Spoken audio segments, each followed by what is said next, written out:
to go still.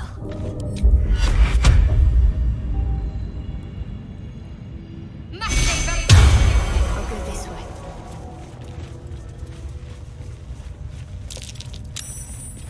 Something over there.